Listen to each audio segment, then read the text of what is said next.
નમસ્કાર દર્શક મિત્રો, ગુજરાત ન્યૂઝમાં આપનું સ્વાગત છે અને પ્લેગ્રાઉન્ડ ધ સ્પોર્ટ શોમાં હું માલવી પટેલ આપનું સ્વાગત કરું છું। ભારતીય ક્રિકેટના આંગણે અત્યારે બેવડો ઉત્સવ જામ્યો છે। સિનિયર ટીમ ન્યૂઝીલેન્ડ સામેની શ્રેણીમાં આરપારની લડાઈ લડી રહી છે, તો બીજી તરફ દક્ષિણ આફ્રિકાની ધરતી પર ભારતના યુવા સિતારાઓ વર્લ્ડ કપ જીતવાના મિશન પર નીકળ્યા છે। અનુભવ અને યુવાનીના આ અનોખા સંગમ વચ્ચે ભારતીય ક્રિકેટ ચાહકો માટે રોમાંચની કોઈ સીમા નથી। ત્યારે આઈસીસી અંડર-19 વર્લ્ડ કપ કેટલો મહત્વનો, ભારતે અત્યાર સુધીમાં કેટલી વાર ટાઇટલ જીતવામાં સફળતા મેળવી છે, જેવા રસપ્રદ વિષય પર આજની ચર્ચા છે। અને આ જ વિશે ચર્ચા કરવા માટે આપણી સાથે જોડાયા છે સ્પોર્ટ્સ એક્સપર્ટ અશોક મિસ્ત્રીજી। અશોકજી, સ્વાગત છે આપનું પ્લેગ્રાઉન્ડ ધ સ્પોર્ટ શોમાં। Thank you so much. ચર્ચાની વાત કરીએ પહેલા નજર કરીશું સ્પેશિયલ રિપોર્ટ પર। ભારત અને ન્યૂઝીલેન્ડ વચ્ચેની શ્રેણી રસપ્રદ તબક્કામાં પ્રવેશી ચૂકી છે, ત્યારે બીજી બાજુ ભારતનું યુવા ક્રિકેટ વર્લ્ડ કપ રમી રહ્યું છે। 2026 under nineteen men's cricket world cup Zimbabwe અને નામીબિયા રમાઈ રહ્યો છે, જેમાં ભારત સહિત 16 ટીમોએ ભાગ લીધો છે। અંડર-19 વર્લ્ડ કપમાં ભારત સૌથી વધુ 5 ટાઇટલ્સ જીતનાર દેશ છે, જ્યારે ઓસ્ટ્રેલિયા 4 ટાઇટલ્સ સાથે બીજા ક્રમે છે। પાકિસ્તાન 2 વાર, જ્યારે Bangladesh, south Africa, West Indies અને ઇંગ્લેન્ડ એક વાર ટાઇટલ જીતવામાં સફળ થયા છે। ભારતે 5 વાર અંડર-19 વર્લ્ડ કપ જીત્યો છે। 2002માં મોહમ્મદ કૈફ, 2008માં વિરાટ કોહલી, 2012માં ઉન્મુક્ત ચાંદ, 2018માં પૃથ્વી શો અને 2022માં યશ ધુલ ભારતના કેપ્ટન રહી ચૂક્યા છે। આ વર્ષે ભારત આયુષ મહાત્રેની કેપ્ટનશીપમાં વર્લ્ડ કપ જીતવા મેદાને ઉતર્યું છે। ભારતીય યુવા ટીમમાં 14 વર્ષીય વૈભવ સૂર્યવંશીનો પણ સમાવેશ કરાયો છે, જેને સૌથી નાની વયે ઘણા વિક્રમો પોતાના નામે કરી લીધા છે। આ ટીમમાં ગુજરાતના પણ ખેલાડીઓનો સમાવેશ કરવામાં આવ્યો છે અને તેઓએ પ્રથમ મેચમાં શાનદાર પ્રદર્શન પણ કર્યું હતું। કુલ 16 ટીમોને 4 ગ્રુપમાં ડિવાઈડ કરવામાં આવશે। સુપર 6માં 12 ટીમો પ્રવેશ કરશે। હવે 2 ગ્રુપ કરશે અને પ્રથમ 2 ટીમો સેમીફાઇનલ રમશે। ભારતની ટીમ મજબૂત છે અને જીતવાની ક્ષમતા પણ ધરાવે છે। હવે જોવાનું એ છે કે યુવા ખેલાડીઓ વિશ્વ ફલક પર કઈ ટીમોને બાજુમાં મૂકીને ટાઇટલ જીતે છે।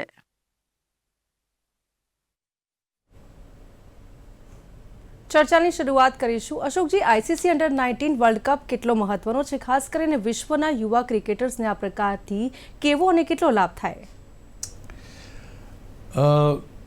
પહેલાંના જમાનામાં જેમ આપણે ઘણીવાર વાત કરતા હતા કે ભાઈ ટેસ્ટ મેચ ક્રિકેટ જ હતું, મેન્સ ક્રિકેટ એટલું બધું પ્રચલિત નહોતું। ઓફકોર્સ સ્કૂલ કોલેજ વચ્ચે ટુર્નામેન્ટ્સ થતી હતી અને એ પ્રમાણેની ટીમો પણ બનતી હતી, પણ 1989થી આ અંડર-19 વર્લ્ડ કપ શરૂ કરવામાં આવ્યો। અંડર-19 વર્લ્ડ કપનો મૂળભૂત હેતુ એ છે કે વિશ્વના તમામ યુવા ખેલાડીઓને એકબીજા દેશોના ખેલાડીઓ સાથે રમવાની તક મળે। અચ્છા, અહીંયા આગળ international exposure, that is the most important reasons. આજે એવું છે કે ભારતમાં આપણે રમતા હોઈએ પીચો અલગ હોય, ઇંગ્લેન્ડની પીચો અલગ હોય, ઓસ્ટ્રેલિયાની પીચો અલગ હોય, તો દરેકની કેટેગરી અલગ અલગ હોય કે આ પીચોમાં આવી બિહેવિયર થશે। પણ અત્યારે ધારો કે ઝિમ્બાબ્વેની અંદર મેચ રમાય છે, તો ઇંગ્લેન્ડનો ખેલાડી પણ ઝિમ્બાબ્વેમાં રમશે, ભારતનો ખેલાડી પણ ઝિમ્બાબ્વેમાં રમશે, ઓસ્ટ્રેલિયાનો ખેલાડી પણ ઝિમ્બાબ્વેમાં રમશે। તો એક નવી જગ્યાએ, એક ન્યુટ્રલ જગ્યાએ અથવા તો એક એવી જગ્યાએ કે જ્યાં તમામ દેશોના ખેલાડીઓ એકબીજા સાથે રમે, એ પ્રકારનું ક્રિકેટ એટલે આ અંડર-19 વર્લ્ડ કપ। એશિયા કપ પણ હોય છે। વર્લ્ડ કપની અંદર એટલા માટે મહત્ત્વનો, વર્લ્ડ કપ એટલા માટે મહત્ત્વનો કે બધી ટીમો એની અંદર ભાગ લે છે અને that is why it has got a big weightage.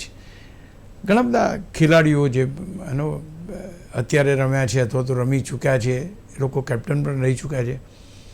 ભારતે સૌથી વધારે વાર વર્લ્ડ કપ પણ જીત્યો છે। પણ અહીંયા આગળ મહત્ત્વની જો તમે વાત કરતા હો તો અહીંયા આગળ જ્યારે ઘણીવાર એવું બને કે જે અંડર-19 ક્રિકેટ રમ્યો કદાચ મેન્સ ક્રિકેટમાં ના સ્થાન પામી શકે, તો એની લાઈફમાં પણ, એની પણ યુવા કાળની અંદર એક વર્લ્ડ કપ રમવાનું એને એક મોકો મળે, એ પણ એક એનો હેતુ છે કે ભાઈ હી પ્લેઝ ધ વર્લ્ડ કપ। આમાં તો ઘણા બધા ખેલાડીઓ રમશે, પણ આ બધા ખેલાડીઓ કોઈ મુખ્ય ટીમમાં આવવાની શક્યતાઓ બહુ ઓછી હોય, કારણ કે અંડર-19 છે। જ્યારે મેઇન ટીમમાં આવશો ત્યારે તો વાત અલગ છે। તો આ બધાને એકબીજાની સાથે રમવાનો તક મળે। બીજું ઇન્ટરનેશનલ ટુર્નામેન્ટ કઈ રીતે કન્ડક્ટ થાય છે, કેવી રીતે એના રૂલ્સ રેગ્યુલેશન્સ હોય છે, કઈ રીતે એની મૂવમેન્ટ થાય છે, એમ્પાયર્સ, રેફરી, આ તે જેને કહેવાય કે રિપ્લેનો એક્શન રિપ્લે કઈ રીતે, DRS શું છે, આ બધી જ વસ્તુઓ યુવા ક્રિકેટરોને ખબર પડે કે આ રીતે એનો ઉપયોગ થાય, આ રીતે અમ્પાયર્સ ડિસિઝન્સ આપે, આ રીતે અપીલ થઈ શકે, આ ખેલાડી જેની અપીલ કરી શકે, એ તમારે ત્યાં આગળ ડ્રેસિંગ રૂમમાંથી કોઈ ઇશારો આવે તો એના ઉપર નહીં, પણ તમે સ્પોન્ટેનિયસ કેટલું કહો છો એના ઉપર તમે DRS લઈ શકો. તો દરેકે દરેક ઇન્ડિયન ICCના જે કાયદા છે એ બધા કાયદા સાથે આ મેચ રમાય. બની શકે કે લોકલ મેચો રમતા હોય તો એટલા બધા સ્ટ્રિક્ટ કાયદાનો અમલ ના થાય, પણ જ્યારે when you go to the higher level or the international level, આ દરેક ખેલાડીઓને નો બોલથી માંડીને એક એક વસ્તુ કઈ રીતે ક્યાં શું થાય એ બધા સંપૂર્ણપણે કાયદાકીય રીતે રમવાનું આવે છે. એટલે એક નવી જ જેને કહેવાય ને અનુભૂતિ થાય કે તમે એક સ્ટ્રિક્ટ વાતાવરણની અંદર રમો છો, સર્કલમાં આટલા ખેલાડીઓ હશે, સર્કલ બહાર આટલા ખેલાડી હશે, આટલી ઓવરની મેચ છે, આટલા ઓવર્સ પછી બોલ બદલવામાં આવશે. સો એવરીથિંગ ઇઝ ચોકડ આઉટ, અને એટલા માટે આ ક્રિકેટ બહુ મહત્ત્વનું છે. અચ્છા, આ ક્રિકેટ રમીને જે ખેલાડી મુખ્ય ધારામાં આવી શકે છે અથવા તો આવે છે, એ લોકોની પાસે નોલેજ હોય છે, એની અવેરનેસ હોય છે કે ઇન્ટરનેશનલ ક્રિકેટ કઈ રીતે રમાય છે. હવે તો નો ડાઉટ એની ટીમો છે, બાકી ઘણી બધી ટીમો છે, અલગ અલગ T20, વન ડે, આ બધા વર્લ્ડ કપ પણ રમાય છે. તો આ જે છે 50-50 ઓવર્સનો વર્લ્ડ કપ છે, અને અંડર 19 ક્રિકેટની અંદર આ પ્રકારના વર્લ્ડ કપથી ભારતને ઘણા ખેલાડીઓ મળ્યા છે. પહેલાં તો એવું હતું કે IPL એટલી બધી જોરમાં નહોતી, ત્યારે જે સોર્સ હતો એ સોર્સ ઘણી વખત અંડર 19 વર્લ્ડ કપનો હતો, અંડર 19 એશિયા કપનો હતો, કે ભારતીય ટીમમાં સિલેક્ટ કરવા માટે ક્રાઇટેરિયા કયો. અત્યારે તો એવું નથી. અત્યારે તો IPLમાં તમે 200-300 રન મારો, સિઝનની અંદર સૌથી વધારે રન મારો એટલે ટીમમાં આવી શકો. તો આ જે વસ્તુ છે ખેલાડીઓને તૈયાર કરે છે અને ઇન્ટરનેશનલ વાતાવરણમાં એક્સપોઝર આપે છે. એટલે આ એક વસ્તુ મહત્ત્વની છે કે એમને કેટલું એક્સપોઝર મળે અને એનો એ ખેલાડી કેટલો ફાયદો લઈ શકે. એટલા માટે under 19 world cup for every team it is very very important. ભારતનું આજે તમને ધારો કે યુવા ક્રિકેટર, તમે 14 વર્ષનો છોકરો તમે વૈભવને લીધો, વૈભવને તમે ચાન્સ આપ્યો કે ચલો આને મારે આગળ ભવિષ્યમાં સારા ક્રિકેટર તરીકે એને ગ્રૂમ કરવો છે, તમે એને અહીંયા ચાન્સ આપ્યો. આગળ જતાં ધારો કે એટલું જબરજસ્ત રમે અને કદાચ સ્ટ્રેટ હવે ભારતની ટીમમાં પણ આવી શકે. તો આ જે બધી શક્યતાઓ ક્યારે થાય કે તમે ડોમેસ્ટિક ક્રિકેટ પહેલું અને ત્યાર પછીનું ઇન્ટરનેશનલ ક્રિકેટ અંડર 19, આ બે તમે, બાકી તો અંડર 14, 16 અલગ અલગ કેટેગરીમાં રમાય છે, પણ આનો જે મહત્ત્વ છે એ મહત્ત્વ એટલા માટે છે કે જેથી કરીને ભવિષ્યમાં આંતરરાષ્ટ્રીય ખેલાડીઓ તૈયાર કરવામાં કોઈ પણ દેશને મુશ્કેલી ના પડે. અશોકજી, કેવી રીતે રમાય છે અંડર 19 વર્લ્ડ કપ? ભારતે અત્યાર સુધીમાં કેટલી વાર ટાઇટલ જીતવામાં સફળતા મેળવી છે? અન્ય ટીમોની સરખામણીમાં ભારત ક્યાં છે? એક બહુ સારો સવાલ છે, કારણ કે તમે જુઓ કે ઇંગ્લેન્ડ છે, ઓસ્ટ્રેલિયા છે, તો ક્રિકેટના જન્મદાતા કહેવાય. સૌથી પહેલાં ક્રિકેટ 1876-77 કે જે કંઈ છે ત્યારે શરૂ થયું, એટલે વર્ષો પહેલાં. આ બધી ટીમો જે બાકીની છે ઇન્ક્લુડિંગ ઇન્ડિયા, તે જોઈન્ટ લેટર, ત્યાર પછી એ લોકો એની અંદર જોડાયા. તો આ જે પરિસ્થિતિ છે એ અંડર 19 વર્લ્ડ કપની અંદર સૌથી વધારે ટાઇટલ જીતવાનો જો રેકોર્ડ હોય તો એ ભારતના નામે છે. India has been so good at domestic cricket અને so good at youth cricket. See, એ બહુ સરસ વાત છે કે તમે જે કોઈ આપણી ટુર્નામેન્ટ્સ રમાય છે, T20 રમાય છે, વન ડે રમાય છે, રણજી ટ્રોફી રમાય છે, આ બધી ડોમેસ્ટિક ક્રિકેટ રમાય છે. એમાં અંડર 19 ક્રિકેટ પણ રમાય છે, સાયમલ્ટેનિયસલી વિમેન્સ ક્રિકેટ પણ રમાય. સૌથી વધારે મજબૂત અંડર 19 ક્રિકેટે ભારતનું પુરવાર થયું છે, કારણ કે સૌથી વધારે વાર 5 વાર ભારતે આ ટાઇટલ જીત્યું છે. જ્યારે તમે સેકન્ડ કમાન્ડની વાત કરો તો જે સૌથી વધારે ટાઇટલ દુનિયામાં જેણે જીત્યા છે ઓસ્ટ્રેલિયા, એ અહીંયા 4 ટાઇટલ જીત્યું છે. તો આ બે ટીમો જે છે એ મહત્ત્વની. પાકિસ્તાન ત્યાર પછી આવે છે, 2 ટાઇટલ જીત્યા છે, અને ત્યાર પછી બીજા જે દેશો છે એક વાર ટાઇટલ જીત્યા છે. એટલે ક્યાંક ને ક્યાંક એમ કહી શકાય કે તમારી પાસે સૌથી સારામાં સારા ખેલાડીઓ, એ પણ જુનિયર લેવલે, એ પણ યુથ લેવલે, તો એ ભારતનું ક્રિકેટ તૈયાર કરી શકે છે. એટલે it is a stamping on Indian selection અને ઇન્ડિયન ટીમ કે ભાઈ ભારતનું ક્રિકેટ એ ઓસ્ટ્રેલિયા કરતાં અંડર-19 ક્રિકેટમાં આગળ છે. એટલે પહેલી વસ્તુ આવી. અચ્છા, બીજું ઘણા સારી ટીમો આવી ગઈ, પણ તે છતાં ભારતના ખેલાડીઓ, ભારતની ટીમો એ વધારે પ્રભાવશાળી પ્રદર્શન કર્યું છે. ઘણી વખત સેકન્ડ પણ રહ્યા છે, પણ 5 વખત ટાઇટલ જીતવામાં સફળતા એ ભારતને મળી છે. એ ગૌરવની વાત કહી શકાય. બિલકુલથી. આ સાથે અંડર-19 વર્લ્ડ કપના કેપ્ટન અથવા ખેલાડીઓ મુખ્યધારાના મેન્સ ક્રિકેટમાં પ્રભાવશાળી પ્રદર્શન કરી શકે છે. તો ભારતના કેપ્ટન કેએફ, વિરાટ, ઉન્મુક્ત, પૃથ્વી અને યશ ધુલ ક્યાં પહોંચ્યા? વિરાટ કોહલી ક્યાં પહોંચ્યો તો કોઈને કહેવાની જરૂર નથી, કારણ કે આજની તારીખમાં પણ એ પણ એક્ટિવ છે જ. તમે વિચાર કરો કે આ ખેલાડીએ આટલા વર્ષો પહેલાં વર્લ્ડ કપ જ્યારે જીત્યો હતો ત્યારથી આજ સુધીના ક્રિકેટમાં એણે પાછું વાળીને જોયું નથી. એટલે કહેવાનું તાત્પર્ય છે કે જે કોઈ અંડર-19 ક્રિકેટની વાત હોય તો અંડર-19 ક્રિકેટમાં શાનદાર પ્રદર્શન વિરાટ કોહલીનું છે. ઉન્મુક ચાંદ બહુ ઓછું રમ્યા, સફળ ના થયા. યશ ધુલ તકો ના મળી. તો આ રીતે જો ખેલાડીઓ, કેફ હેઝ પ્લેડ વેરી વેલ, એક સારા ફિલ્ડર તરીકે નામના કાઢી. પણ એનાથી વિશેષ થોડુંક આગળ જવું પડે આપણે કે ખેલાડીઓ કેટલા તમને મળ્યા એમાંથી. તો ત્યાં આગળ આપણે થોડાક પાછળ પડીએ છીએ કે આપણે અંડર-19ના ખેલાડીઓને એ મેન્સ ક્રિકેટમાં કન્વર્ટ કરી શકતા નથી. આ એક વસ્તુ થોડીક આપણને એ થાય છે. એટલે એક વસ્તુ ચોક્કસ કહેવાય કે આ બધા ખેલાડીઓ રમ્યા, એમાંથી અમુકને તક મળી, અમુકને ના મળી. કારણ કે અંડર-19 લેવલે અલગ પ્રકારની કોમ્પિટિશન હોય છે. તમારી હરીફાઈ અમુક વ્યક્તિઓ અંડર-19ના ખેલાડીઓ પૂરતી મર્યાદિત હોય. જ્યારે તમે મેન્સ ક્રિકેટ રમો તો ત્યાં તમારી પાસે 14 વર્ષનો વૈભવ પણ હોઈ શકે છે અને 35 વર્ષ 36 વર્ષનો વિરાટ કોહલી પણ હોઈ શકે છે. તમારી જે હરીફાઈ છે કેટલી મોટી રેન્જ સામે છે, 14થી માંડીને તો 28 સુધી, 38 સુધી. તો આ જે પરિસ્થિતિ છે એમાં ઘણા બધા ખેલાડીઓ ખોવાઈ જાય છે. એટલે પહેલાં વર્લ્ડ કપ રમી લે અથવા તો જુનિયર ક્રિકેટ, યુથ ક્રિકેટ રમી લે, ત્યાર પછી એ ખેલાડીઓ મેઇન ટીમમાં કમબેક કરી શકતા નથી અથવા તો સફળ થતા નથી. તો અશોકજી, ભારતે પ્રથમ મેચમાં યુએસએને હરાવ્યું, પણ ભારતના ટોચના બેટર્સ નિષ્ફળ નીવડ્યા. ત્યારે ભારતની યુવા ટીમ માટે આ કેટલું મહત્વનું? તમે એક છોકરાઓ લઈને ગયા છો, they are not the champions. એ લોકો હજુ ઇન્ટરનેશનલ ક્રિકેટમાં પગ માંડી રહ્યા છે. એમની પાસે તમે અપેક્ષા રાખો, એમને ત્યાંની પીચો, ત્યાંના શો. અચ્છા, વૈભવ સૂર્યવંશી જે રીતે રમ્યો અને જે શોટથી આઉટ થયો કે લેગ સ્ટમ્પ ઉપર અથવા તો middle and off leg and middle ઉપર એ બોલ હતો અને ઇટ વેન્ટ વેરી ફાસ્ટ અને એણે સ્વિંગ બેટ કર્યું સિક્સર માટે એન્ડ હી ગોટ બોલ્ડ. તો અહીંયા આગળ આ જે યુવા ખેલાડીઓને બહુ જ અગત્યનું છે. એ જલ્દી આઉટ થઈ ગયો. આમ સેન્ચુરી મારે છે, પણ અહીંયા જલ્દી આઉટ થયો. એ પ્રમાણે જો તમે સારા ક્રિકેટમાં અથવા તો મહત્ત્વના ક્રિકેટમાં જલ્દી આઉટ થાવ છો તો એક ખેલાડી તરીકે તમને માન્યતા મળતી નથી.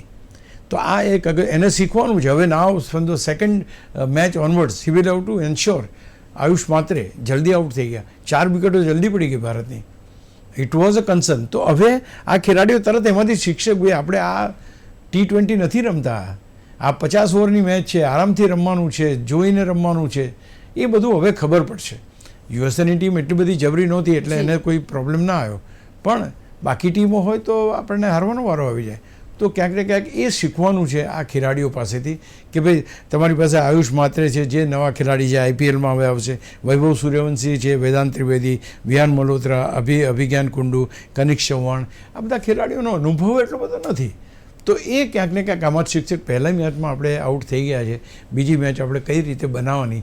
આની આગળની જે એક મેચ રમ્યા હતા એશિયા કપની, તે વખતે પણ એક આવી જ કોમેન્ટ થઈ હતી કે વાસીમ અકરમ કીધું હતું કે વૈભવ સૂર્યવંશી આ ખરાબ શોટ મારીને આઉટ થાય છે. એ દરેક મેચને T20 ગણે છે. તો આ બહુ અગત્યનું છે કે આ T20 મેચ નથી, 50 ઓવરની મેચ છે. 50 ઓવરની મેચમાં મેચ્યોરિટી જોઈએ, તમારી પાસે ધૈર્ય જોઈએ વિકેટ ઉપર ઊભા રહેવા માટે પણ. સો એ બધી વસ્તુ જે છે યુવા ખેલાડીઓ શીખશે. માત્રે છે, ઇવન વૈભવ સૂર્યવંશી છે, વેદાંત છે, વિહાન મલ્હોત્રા, આ બધા જ ખેલાડીઓ પોટેન્શિયલ ભરપૂર છે, એટલો તો ત્યાં પહોંચ્યા છે, પણ એમને ઘડવાના છે. એ ઘડતર મેચની સાથે એમનું ક્રિકેટને એકબીજાની સાથે જોડવાનું છે. કારણ કે તમે મેચ રમવા ગયા છો, ભારતને જીતાડવા ગયા છો, તો ખાલી ક્રિકેટ રમવા નથી ગયા. તમારી બેક ઓફ ધી માઇન્ડ તમારી પાસે પ્રોસેસ હોવી જોઈએ કે મારે ભારતને જીતાડવાનું છે. તો એ જે અનુભવ છે એ અનુભવ કદાચ આ ખેલાડીઓ આમાંથી ગેઇન કરશે. અને એટલે જ હું કહું છું કે નેક્સ્ટ મેચોની અંદર આ 3-4 ખેલાડીઓના જે આપણે નામ દીધા, I think they will be able to perform quite well. તો જોઈએ અનુભવમાંથી એ લોકો કેટલું શીખે છે. ભારતની ટીમ મજબૂત છે. આપણા ગુજરાતના ખિલન પટેલ છે, હેનિલ પટેલ છે, સૌરાષ્ટ્રના પંગાલિયા છે, they are very good, performing very nicely. But the thing is જીતવાનું, યુએસએ સામે જીતવાનું અલગ વાત છે, ઓસ્ટ્રેલિયા સામે જીતવાની અલગ વાત છે, ઇંગ્લેન્ડ સામે જીતવાની અલગ વાત છે. So those matches are going to come. તો એ આમાંથી જે શીખી જશે અને એ ટીમો સામે જો સારું પરફોર્મ કરશે then people will accept them. Ashokji, according to you ભારતની ટીમનું કોમ્બિનેશન કેવું છે? એટલે કે કેટલે સુધી આ ગાડી પહોંચે તેમ લાગે છે? નહીં, તમારી વાત બિલકુલ સાચી છે. પહેલી મેચ ભારત જીત્યું છે એટલે પોઈન્ટનું તો આપણને કોઈ નુકસાન નથી ગયું. હવેથી આગળ જે મેચો રમાશે એ મેચો બહુ અગત્યની છે. અગત્યની એટલા માટે છે કે ટીમો મજબૂત આવશે, એ લોકોના દેશોમાં પણ તૈયારીઓ જબરજસ્ત હોય, એ ખેલાડીઓ મોકલવામાં આવ્યા હોય એટલે કોમ્પિટિશન ભારે હોય. યુએસએની ટીમમાં અડધા તો ભારતના ખેલાડીઓ હતા, એમ જોવા જાવ તો ટીમ કોમ્બિને એ લોકોનામાં. તો આપણી પાસે આયુષ માત્રે, વૈભવ સૂર્યવંશી, વેદાંત ત્રિવેદી, વિહાન મલ્હોત્રા બહુ જ સારા બેટર્સ છે. પણ આ 4 બેટર્સ ગઈકાલે ચાલ્યા નહોતા યુએસએ સામે. પછી અભિજ્ઞાન કુંડુ ગઈકાલે સારું રમ્યા, કનિષ્ક ચૌહાણ છે, ત્યાર પછી હરવંશ પંગાલિયા છે, વિકેટ કીપર બેટર છે, એ પણ બહુ સારા સૌરાષ્ટ્રના ખેલાડી છે. અને આપણી પાસે 3 ફાસ્ટ બોલર ગુજરાતના છે. તો આઈ થિંક ટીમ તો સારી છે, પણ તે છતાં કોઈ પણ ક્રિકેટ તમે રમતા હો તો સૌથી પહેલી જવાબદારી જે છે એ જવાબદારી બેટિંગ યુનિટની રહે છે. બોલિંગ યુનિટની જવાબદારી ખરી, પણ પહેલી જો તમે બેટિંગ સારી કરશો, એક મજબૂત સ્કોર આપશો તો તમારા બોલર્સ થોડીક તકો, ચાન્સ લઈ શકશે અને સામેના ખેલાડીઓની વિકેટો પરચેઝ કરી શકશે. ઇફ યુ ડોન્ટ ગીવ, તમે ટાઈટ, ધારો કે 50 ઓવરની મેચની અંદર તમે ખાલી 150 રન કર્યા છો તો પછી બોલર્સ એમાં કશું કરી ના શકે. તો એ જે વસ્તુ છે એ ખાસ જોવાનું. ટીમ મજબૂત છે, 11 ખેલાડીઓ પણ જોરદાર છે અને દેવ ડોમેસ્ટિક ક્રિકેટમાં જેટલું ક્રિકેટ એ લોકો રમ્યા છે તેઓ પરફોર્મ વેરી વેલ. ગુજરાતના ખેલાડીઓ પણ બહુ સરસ પરફોર્મ કર્યું છે. I think we have got a good team, but it is all depends upon leading. પહેલી વસ્તુ એ છે કે લીડરશિપ. આયુષ માત્રે કેટલો સારો લીડર છે, એ વૈભવ, વેદાંત, વિહાન, આ 3 કેટલું મહત્ત્વનું રમે છે. એ શરૂઆતના 5 બેટર્સ ઉપર ભારત જીતશે કે આગળ, મીન્સ કે ક્યાં સુધી જશે એનો આધાર છે. એટલે બેટિંગ મજબૂત હોવી જોઈએ, બોલિંગ આપણી મજબૂત છે, પણ એમના માટે તમારે થોડો સ્પેસ આપવો પડશે, થોડા રન્સ વધારે કરીને આપવા પડશે, જેથી કરીને એ લોકો એ સ્કોરને ડિફેન્ડ કરી શકે. બિલકુલ. Ashokji, I want to ask you one more important question. કઈ ટીમો ભારતના વિશ્વ વિજેતા બનવાના રસ્તામાં આવી શકે છે? બીજી કઈ મજબૂત ટીમો છે આ વિશ્વ કપમાં? આ એક બહુ સારો સવાલ છે, કારણ કે તમે જ્યારે કોઈ પણ ટીમ મેદાન ઉપર ઉતરે ને, એ ચાલે યુએસએની ટીમ હોય ને તો યુએસએની બી ટીમ એમ કહે કે ભાઈ અમે તો ચેમ્પિયન થવા આવ્યા છે. સો ધર ઇઝ નથિંગ વિચ નો, તમે જ્યારે કોમ્પિટિશનમાં ઉતરો છો ત્યારે તમે ક્યાં સુધી પહોંચશો એ નક્કી. અચ્છા, બીજું યુએસએની ટીમ છે, એમને બની શકે ફાઇનલ સુધી ના પહોંચે, પણ તમારી એવી ક્રુશિયલ મેચ તમને હરાવી દે તો શું કરો તમે? તો તમારે ધ્યાન એ રાખવાનું છે. અત્યારે જે હરીફાઈ છે ને એ હરીફાઈ આ રીતની છે. આપણે જો કોઈ નાની ટીમ અથવા યુએસ કે જે શ્યોર કહેવાય કે ભાઈ આના તો પોઈન્ટ મળવાના જ છે, એવી ટીમ સામે જો આપણે હારી જઈએ, અને જેમ તમે કહ્યું કે ચાર એના ગ્રુપ પાડેલા છે, 4માંથી 3 ગ્રુપ એ સેકન્ડ સુપર 6 રમશે. એ જે છેલ્લા સુપર 6 રમવાવાળી ટીમો છે, એ જે 3 ટીમો જે ભેગી થઈ, એમાં ધારો કે એકાદ મેચ બી તમારે આવી રીતના કોઈ મહત્ત્વની ટીમ સામે હારી જાઓ, અરે ઓછી જાણીતી ટીમ, તો મુશ્કેલ પડે. ફ્રેની અંદર તો ડેફિનેટલી જે ઓસ્ટ્રેલિયા છે, ભારત છે, ઇંગ્લેન્ડ છે, સાઉથ આફ્રિકા છે, પાકિસ્તાન છે, આ બધી ટીમો તો જબરજસ્ત છે જ. અને એ લોકોનું યુવા ક્રિકેટ, પાકિસ્તાનની ટીમ પણ ઘણી સારી, Australia is really very good, અને ભારતની આપણે ચર્ચા કરી એમ. એટલે અહીંયા આગળ દરેક મેચ ભારત માટે ઇમ્પોર્ટન્ટ છે. કદાચ તમે હમણાં જે આપણે વિમેન્સ વર્લ્ડ કપ જીત્યા, 3 સળંગ મેચો આપણે હારી ગયા, પણ ત્યાર પછી વી કેમ બેક એન્ડ ફોટ બેક અને આપણે જીત્યા. પણ miracle doesn't happen every day. એટલે તમારે તમારી ગણતરી રાખવાની કે કોઈ પણ ટીમ સામે હારવું નથી. કોઈ મોટી ટીમ સામે ક્લોઝ મેચ થાય એ શક્ય છે, પણ એવી ટીમો કે જે ટીમો આની રેસમાં ના હોય, એ ટીમો સામે હારી જઈને પોઈન્ટ ગુમાવવા એ કોઈ પણ ટીમને ભારે પડી શકે છે, ઇન્ક્લુડિંગ ઇન્ડિયા. તો અશોકજી, અત્યારના તબક્કે જો ખેલાડીઓ મુખ્ય ધારામાં આવી શકે તો તેમના માટે કારકિર્દીના કયા વિકલ્પો છે? આ પણ એક બહુ મહત્વનો સવાલ એટલા માટે છે કે મેં તમને કહ્યું કે આપણે 11 જણા 15 જણા તમે સિલેક્શન કરો છો અંડર 19ની ટીમનું, એ અંડર 19ની ટીમમાંથી રમવાવાળા અથવા તો મુખ્ય ટીમમાં આવવાવાળા ખેલાડીઓ બહુ ઓછા હોય છે. કેમ એવું થાય છે? પહેલી વસ્તુ એ છે કે કોમ્પિટિશન, મેં તમને કહ્યું કે અહીંયા 19 વર્ષની નીચેના ખેલાડીઓ હોય અને એ ત્યાં આગળ 36 વર્ષ 37 વર્ષ એટલી કોમ્પિટિશન, બહુ મોટી કોમ્પિટિશન હોય. એમાંથી તમારે નીકળવું એ બહુ મુશ્કેલ છે અને એટલા માટે જરૂરી છે કે તમે કેટલું સારું રમો અને કઈ રીતે તમે આગળ લઈ જાઓ છો. એટલે તમારે આ ખેલાડીઓને અત્યારના તબક્કે પહેલી વસ્તુ એ છે, પહેલાંના જમાનામાં પૈસા એટલા મળતા નહોતા, હવે ડોમેસ્ટિક ક્રિકેટમાં પણ સારા પૈસા મળે છે. તમે સારું ડોમેસ્ટિક ક્રિકેટ રમો, સારું રણજી ટ્રોફી રમો, એની ટુર્નામેન્ટ છે, T20 છે, બાકીની ટુર્નામેન્ટ એ રમો, તમે IPLમાં સિલેક્ટ થાઓ અને IPLમાં તમે સિલેક્ટ થાઓ તો એ પ્રમાણે તમને એ કરવામાં હા ચલો તમને ત્યાં આગળ ધારો કે આયુષ માત્રે તો કરોડ મીન્સ કે સમથિંગ એમાઉન્ટમાં હી હેઝ બીન પરચેસ, તો એ એવી એવન્યુઝ પણ ખુલતી જાય છે.